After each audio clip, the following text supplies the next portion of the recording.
We operate on the assumption that the physical world is stable and predictable. You step into a crosswalk expecting traffic to stop, a confidence built entirely on the fact that cars have always stopped before. Philosopher David Hume argued that this confidence is actually a logical leap. We cannot observe a physical law that guarantees the future will resemble the past. Instead, our entire understanding of cause and effect is constructed by what he called custom and habit. Sanity, in this view, depends on an internal archive of consistent memories. We navigate the present by constantly referencing this database of past experiences to tell us what is true. If our reality is held together by the glue of habit, any collective disruption to that habit threatens the very structure of how we perceive the universe. There is a growing cultural sense that our mental archives are returning 404 errors.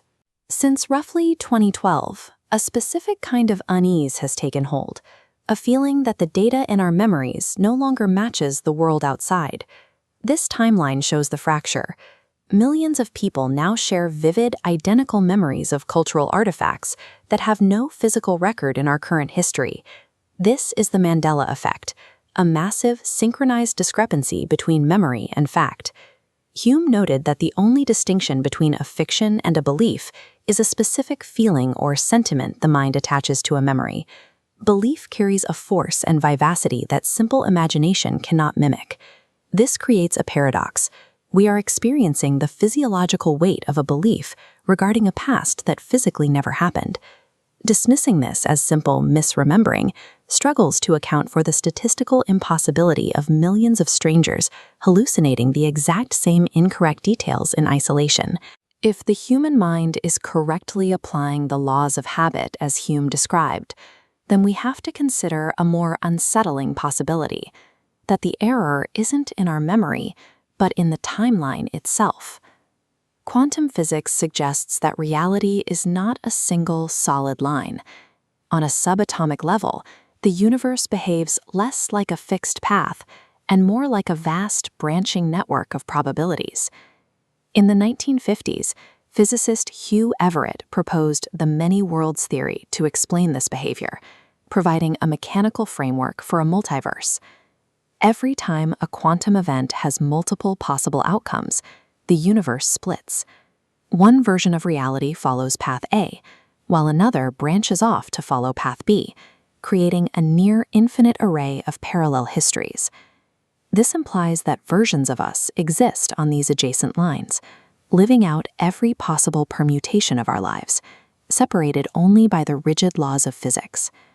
These branches are typically isolated from one another. But if the system encounters a catastrophic failure, those boundaries might become permeable.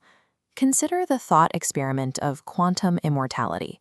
It asks what happens to your consciousness if you encounter a fatal event, a moment where you die on your current timeline.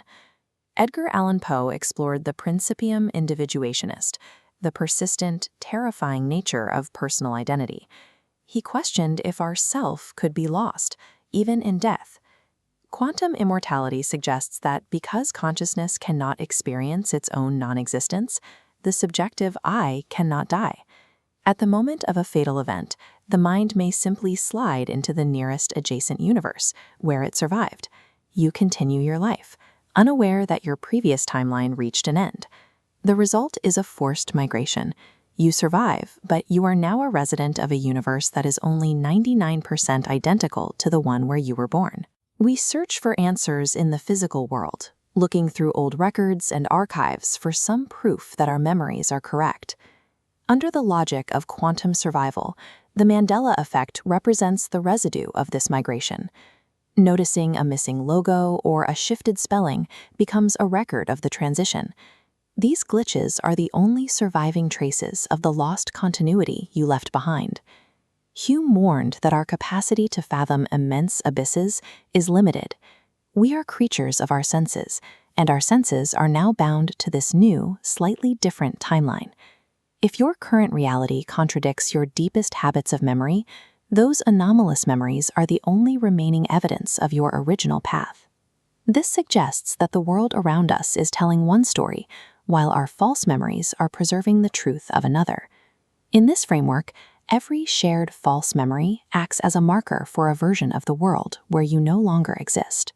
You become a cosmic refugee, occupying a life and a history that doesn't quite belong to you. The archive of your past isn't broken. It simply describes a world that is no longer there. We are navigating a reality that matches our expectations almost perfectly, while carrying the silent weight of all the versions of ourselves we've left behind.